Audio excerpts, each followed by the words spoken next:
দেখো আজকে ফাটাফাটি খিচুড়ি করেছি। ক্লোজে নাও, ক্লোজে নাও, তুমি খাবে না। ও জমে ক্ষীর খিচুড়ি, হাতা আটকে গেছে দেখেছো খিচুড়িটা। এই যে এই যে এই যে এরকম হয়েছে গোবিন্দভোগ চালের খিচুড়ি দিয়ে। কেবল আলু এক ফোঁটাও দেবো না, এক চামচেও দেবো না। তোমার বেশি কথা তুমি। আরে দেখো খিচুড়ির সঙ্গে খাওয়ার জন্য চাকচাক করে আলু ভাজা, নারকেল পটল ভাজা, বেগুন ভাজা, ইলিশ মাছ ভাজা,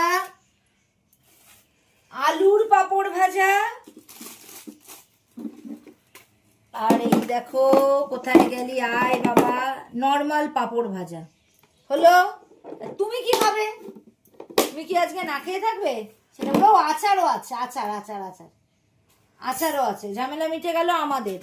আর তোমারটা একেবারে বাড়তে বাড়তেই কথা বলি। তোমার জন্য, তোমার যত ভ্যানতারা ঝামেলা, তোমার জন্য রয়েছে হলো চিকেন রেজালা। শান্তি তো? তুমি তো এমন চুপ করে গুড গার্লের মতন মোবাইল বাজি করছো, লোকে ভাবছে কি ভালো মেয়ে। এনো তোমারটা বেড়ে দিলাম, তোমার রেজালা, চিকেন রেজালা। আর কালকে যে রুটি এনেছিলাম, দুটো রুমালি রুটি, ঠিক আছে? এই যে দুটো রুমালি রুটি, আর এর সঙ্গে একটু স্যালাড দিয়ে দিলাম। একেবারে তোমার পাত্রকে ফার্স্টেই সাজিয়ে দিই। দাঁড়াও, এদিকটায় দেই না গো। দেখো কোত্থেকে হচ্ছে এটা, আমি বুঝতে পারছি না। একটু পেঁয়াজ খাবে তো? এই যে পেঁয়াজ। আর একটা জিনিস করেছি আজকে, না একটু আম কম আছে বুঝলে, ওই জন্য আজকে একটু ইউটিউব দেখে টুকিনি। কিন্তু কেউ আমার এটা দেখে টুকবে কিনা সেটা আমি জানি না, বুঝলে কুচা।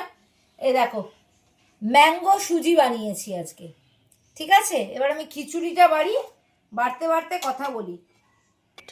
শ্রীমন্তী দি, সবই তোমাদের ভালোবাসার ফলাফল, আর কিছুই না। মধুমিতা দি, কালো জিরে 1 চামচ বেটে দিয়েছিলাম, তার সঙ্গে 1 চামচ আটা দিয়েছিলাম, ওটা দিয়ে একটা ঘোল তৈরি করে দিয়ে দিয়েছিলাম। না, আজকের মেনু দেখে লোভ লাগছে কিনা বলো। বনানি দি বলো দেখি, আজকে এই এত মেনু দেখেও বর ঝগড়া করবার চান্স পাবে কিনা?